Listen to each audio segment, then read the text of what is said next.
Halo anak-anak Hindu, Om Swastiastu. Ketemu lagi nih sama Miss Nesi. Nah, kemarin Miss Nesi sudah menjelaskan tentang ciptaan Sang Hyang Widi. Ada dua ciptaan Sang Hyang Widi, ada makhluk hidup dan makhluk tidak hidup. Makhluk hidup ada manusia, hewan, dan tumbuhan.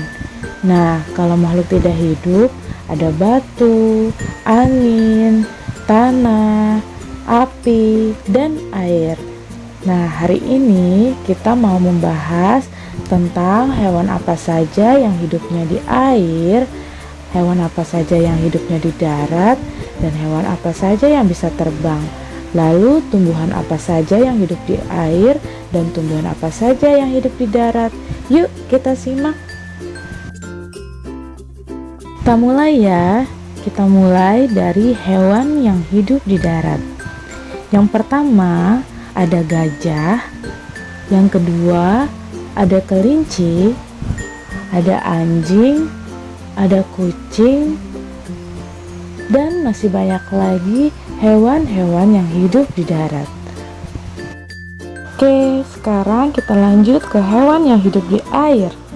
Yang pertama ada ikan, yang kedua ada gurita, yang ketiga ada ubur-ubur, yang keempat ada bintang laut, dan masih banyak hewan laut lainnya. Selanjutnya hewan yang bisa terbang. Nah, yang pertama ada burung, yang kedua ada kupu-kupu, yang ketiga ada capung, yang keempat ada lalat, dan masih banyak lagi loh hewan yang bisa terbang. Nah, anak-anak Hindu, tadi kita sudah melihat berbagai jenis binatang. Nah, sekarang kita lihat yuk tumbuhan. Selain ada yang hidup di darat, ada juga loh yang hidup di air. Yuk kita lihat tumbuhan apa saja yang hidupnya di air. Pertama adalah teratai. Yang kedua ada bambu air. Ketiga ada tumbuhan kala lili. Keempat ada tumbuhan lidi air. Nah, selain keempat tumbuhan tersebut, masih banyak loh tumbuhan yang hidupnya di air. Sebelum Miss tutup penjelasan Miss Nesi hari ini, Miss Nesi juga mau memberitahu kalian tentang perbedaan makhluk ciptaan Tuhan atau Sang Hyang Widi Wase dengan karya manusia.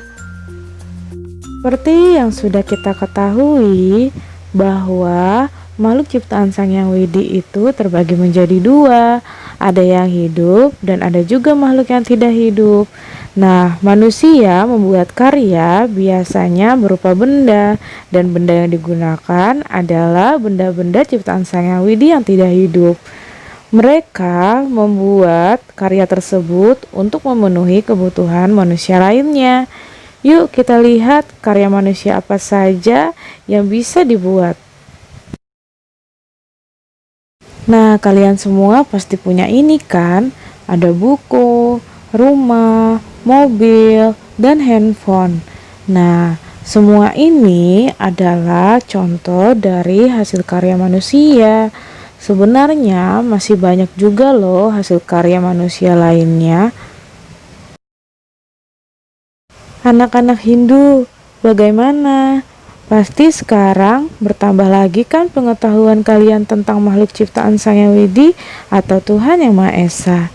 Ternyata ada banyak ya hewan yang hidup di air, di darat, dan juga yang bisa terbang. Begitupun tumbuhan. Ternyata tidak semua tumbuhan hidup di darat, tetapi ada juga yang hidup di air. Selain itu, hari ini kita juga sudah mempelajari tentang perbedaan ciptaan Sang Hyang Widi dengan karya manusia. Nah, tadi kalian sudah lihat kan contoh-contoh hasil karya manusia. Nah, karya manusia tersebut dibuat untuk memenuhi kebutuhan manusia lainnya. Oke anak-anak, segitu dulu penjelasan Miss Nesi hari ini. Semoga bermanfaat bagi kalian semua ya. Akhir kata, Miss Nesi tutup dengan Parama Santi. Om Santi Santi Santi Om.